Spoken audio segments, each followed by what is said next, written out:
Bonjour à toutes et à tous, j'espère que vous allez bien, très bien, c'est Nasvap pour une nouvelle vidéo. Aujourd'hui nous allons voir le kit complet Cut 220 Premium de chez Desire Design avec son clairomiseur Bulldog.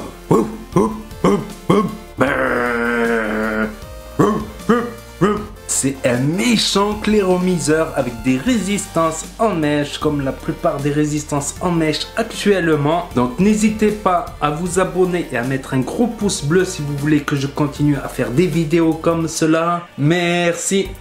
Donc voilà la Cut Premium 220 de chez Desire Design dans un packaging comme ceci. À l'arrière un scratch d'authentification et toutes les spécifications. À l'intérieur nous avons la box, ici le clairomiseur, un pyrex droit de rechange, des joints de rechange et une résistance triple coil. Et au fond de la boîte nous avons un câble USB, une carte de garantie et une notice d'utilisation uniquement en anglais. Donc nous commençons par ce clairomiseur et comme je vous ai dit, il a un très joli drip tip, franchement je trouve. C'est un drip tip 810 mais avec un joint. Donc il fait exactement 24,5 mm de diamètre à cet endroit, 49 mm de haut et au niveau de la bubble il fait 28 mm. Le pin 510 ressort pratiquement pas ou très peu. Et là nous avons deux énormes airflow qui se bloquent d'un côté et de l'autre. Donc ce sub home tank a une capacité de 4,3 ml avec la bubble et de 3 ml avec le pyrex droit. Pour le remplissage ici nous voyons un petit endroit avec du grip et un endroit sans le grip. Donc c'est à l'endroit où il y a du grip où il faudra pousser et là nous avons un haricot. Donc les bouteilles twist ça passe à condition de le mettre que d'un côté pour laisser l'air de l'autre côté sortir et remplir très doucement. Et pour refermer pareil. Donc on va regarder maintenant la résistance fournie avec et la seconde résistance fournie. Avant cela on va regarder le bubble. Voilà, pour l'ouvrir il faudra appuyer un peu fort au début parce que les joints seront un peu secs. Donc il y a deux joints ici, donc ils vont s'enlever, donc il faudra les remettre bien évidemment. On va regarder le fond de la cuve pour voir s'il y a quelque chose de spécial dedans. Non, il n'y a rien de spécial. Le pin n'est pas flottant, il est fixe. Et là nous avons cette belle résistance et c'est en mèche. Ouais, c'est en mèche, c'est même pas en strip, c'est du vrai mèche à 0,18 ohms, conseillé de 50 à 60 mais meilleur entre 60 et 80. Et là nous avons cette seconde résistance fournie pour dépanner. Elle contient 3 coils, elle est en 0,2 de 80 à 130, conseillé plutôt entre 100 et 120. Donc voilà le clairo, ce que ça donne quand on met le pyrex simple. Franchement niveau look moi je préfère la bubble, après chacun ses préférences, chacun ses goûts et ses couleurs comme on dit. Donc pour amorcer la résistance nous allons mettre du jus ici autour sur le coton et on va attendre que la fenêtre s'imbibe bien jusqu'en bas. On va passer plusieurs couches de liquide au dessus, pas au milieu, pas dans le trou, sinon ça va descendre en bas dans les airflows. Sinon on peut le remplir et attendre 5-10 minutes voire un quart d'heure comme vous voulez.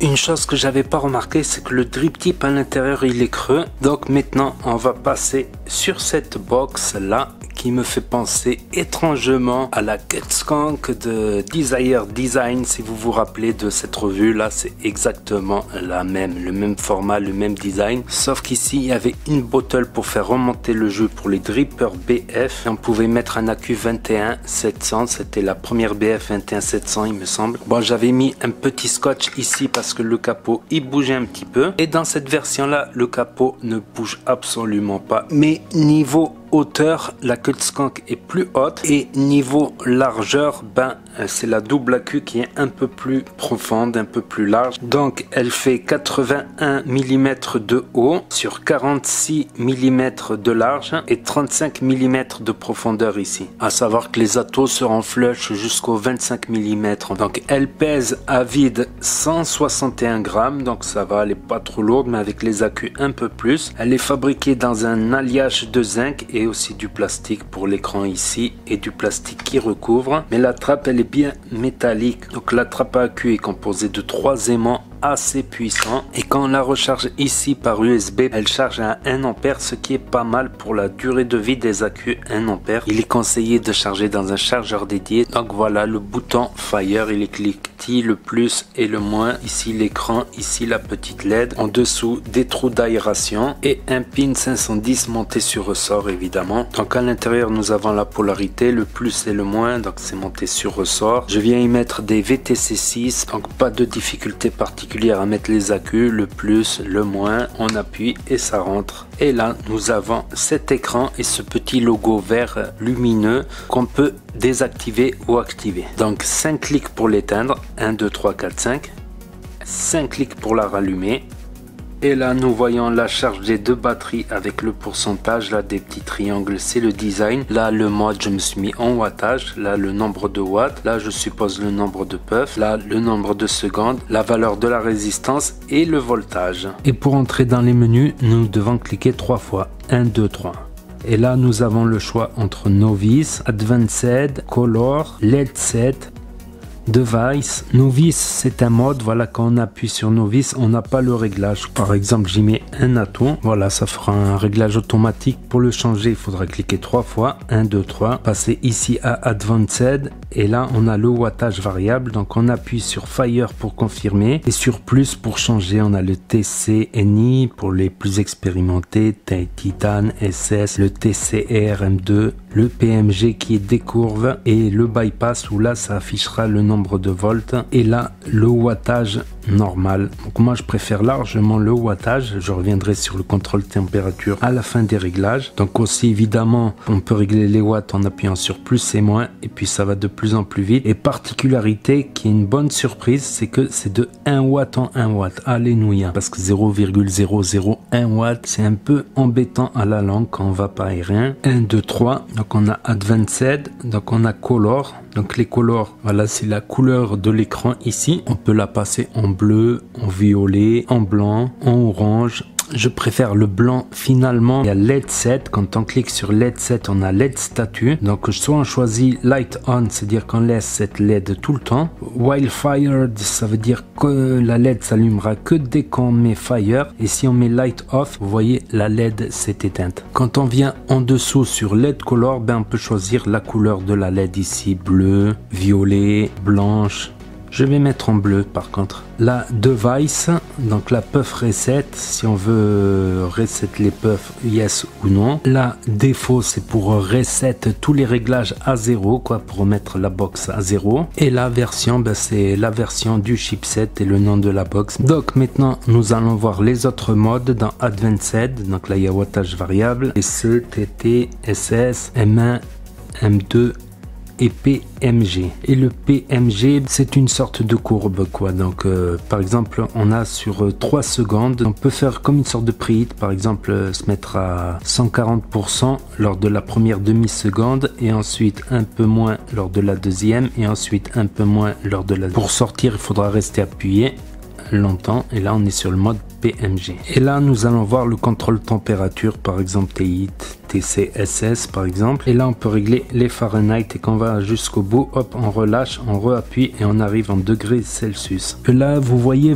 60 watts. Donc si je vais par exemple dans le wattage, j'appuie, je valide et que je mets par exemple à 50, hop, et que je retourne en contrôle de température, hop, voilà. Là je sais comment on peut régler le wattage en contrôle température. Donc quand on y met un nouveau coil, il nous marque la valeur du coil en contrôle température. Donc si on appuie sur plus, c'est le nouveau coil. Si on appuie sur moins, c'est l'ancien coil. Donc là il marque 0,15. Je pense que ça se lock quand même. Faudrait essayer pour le contrôle température, je ne suis pas sûr. Et quand on reste appuyé sur plus et moins, ben on lock, on peut plus dérégler la température. En TCR, quand on appuie, ben on peut choisir son coefficient de chauffe et ensuite le wattage et on reste appuyé pour sortir. Et en wattage mode, ben quand on reste appuyé sur plus et moins, ben on peut locker et on ne peut plus dérégler le wattage, ce qui est pratique parce qu'on peut dérégler par inadvertance. Par exemple, quand on va comme ceci, on a les deux doigts sur ces boutons, on peut appuyer sans faire exprès.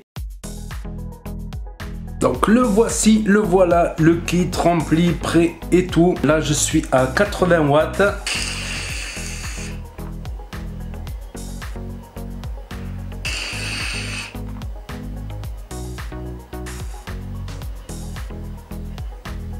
Effectivement, ça marche bien, on ne peut pas dire le contraire. Donc je vais commencer par le clairomiseur Bulldog.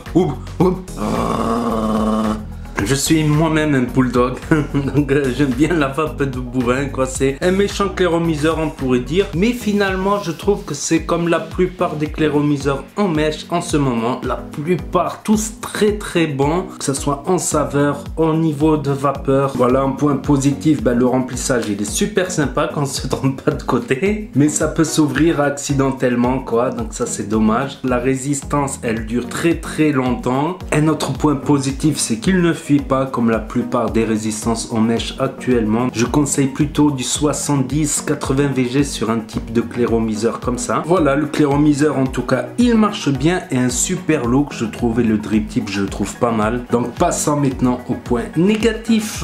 Donc premier point négatif, ils ont dit qu'il est compatible avec le TFV12 Prince. Là j'ai mis une résistance du TFV12 Prince comme vous pouvez le constater et ça ne marche pas, ça me marque No Atomizer. Donc c'est exactement pareil avec le plateau reconstructible du TFV12 Prince. Donc quand on appuie, ça marque No Atomizer, donc impossible de faire le dry burn, etc., la stabilisation. Donc autre point négatif, c'est plutôt les points négatifs qui sont liés à de tels clairomiseurs, c'est-à-dire qu'ils consomment énormément de liquide. Vous pouvez faire 10, 15, 20 ml par jour si vous vapotez beaucoup. Donc c'est un gouffre de liquide. Et puis le dernier petit défaut, je vais dire, c'est que le top cap, ça peut arriver qu'il s'ouvre, quoi. Je l'ai ouvert tout à l'heure sans faire exprès d'un tout petit peu, je l'ai retourné, j'ai une petite goutte qui est coulée. Donc maintenant on va passer au point positif et au point négatif de cette jolie box. Donc le premier point positif que je lui ai constaté, c'est que le réglage il est de 1 watt en 1 watt. Après le maintien en main, il est excellent, que ça soit comme ça, que ça soit avec le pouce. Après pour les gauchers, ça va aussi pour avec les gauchers, que ça soit avec l'index comme ça ou avec le pouce comme ça. Très bon maintien en main, pas de jour, hyper stable quand on la pose sur une table, pas trop lourde pour une double accu, mais elle pèse quand même quand on y met deux accus, elle pèse quand même, mais c'est pas la plus lourde, on va dire. Donc autre point positif, c'est que le capot il est hyper flush, il bouge pas. Et après le look, que ça soit de la box ou du kit complet, on aime ou on n'aime pas. Donc transition parfaite vers les points négatifs maintenant. Donc le premier point négatif que j'ai constaté à l'utilisation, c'est quand je change de clairomiseur, ça me met un wattage automatique. Donc ça m'a parfois surpris parce que je suis souvent sur des clairos à 70, tout ça, puis ça me le met à 50 ou à 60. Mais bon, après on peut le régler, quoi. C'est pas un gros souci. Le gros souci il va arriver, mais c'est pas non plus. Aussi pour chipoter, on peut mettre que des 25 mm alors qu'il y avait la place pour mettre des 30 mm si l'ato il était un peu plus centré, mais c'est pas trop grave, quoi. C'est plutôt fait pour du 25 mm.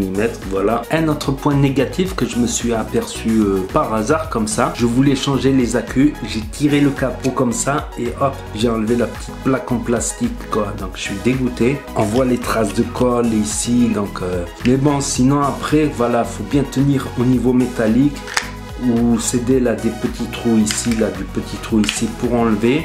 Sinon il tient, quoi, il tient comme ça. Vous pouvez mettre un peu de glu, quoi. Voilà, c'est son principal défaut parce que j'ai eu du mal à en trouver. Sinon des défauts sur cette box, elle marche bien.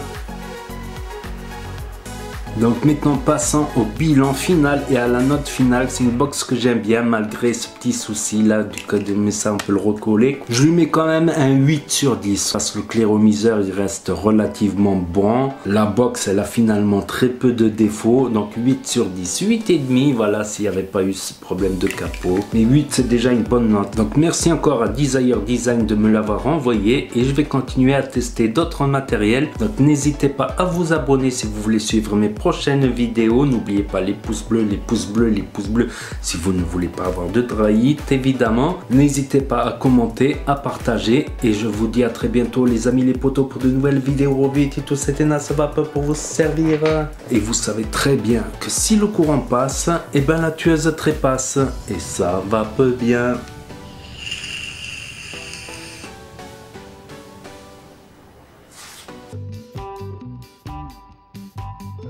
Merci à Desire Design et donc nous commençons par ce clairon. Donc avec les bouteilles de ketchup, non. Qu'est-ce que ça a à foutre le ketchup là-dedans?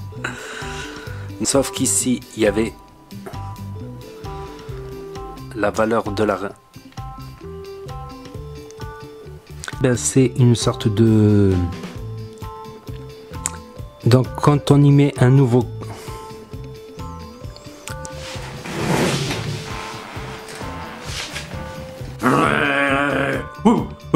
Donc là je cut, je place, je coupe, copier, coller, etc. Et après on reprend. Donc aussi un autre point positif que j'avais pas dit. Un autre point positif c'est que... c'est que quoi? Je conseille plutôt du 70-80 VG sur une... Là t'appuies 10 fois, tu changes, tu vas... Contrairement à la Kunk Skunk, aussi pour chi... Puis un autre point négatif que je me suis aperçu, Voilà. Donc maintenant passons en bilan. La box reste